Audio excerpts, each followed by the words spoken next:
গাজায় ইসরায়েলি গণহত্যা বন্ধ এবং আগ্রাসনের প্রতিবাদে আকিজ ভেঞ্চার এবং মোজোর উদ্যোগে মানববন্ধন হয়েছে।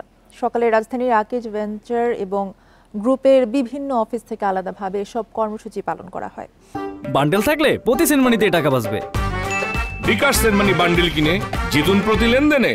এ সময় বক্তারা মানবাধিকার রক্ষা এবং আন্তর্জাতিক আইনের প্রতি শ্রদ্ধা জানিয়ে গাজায় চলমান সহিংসতা এবং হত্যাযজ্ঞের বিরুদ্ধে প্রতিবাদ জানান। গাজার অবস্থা শীঘ্রই শোধরাতে কার্যকর পদক্ষেপ গ্রহণ করার জন্য আন্তর্জাতিক সম্প্রদায়ের প্রতি আহ্বান জানান তারা। মানববন্ধন ও র্যালি থেকে গাজায় শান্তি প্রতিষ্ঠার লক্ষ্যে বিশ্বকে একত্রিত হওয়ার আহ্বান জানানো হয়। এতে আকিজ ভেঞ্চার ও মোজোর সকল কর্মকর্তা কর্মচারী অংশগ্রহণ করে।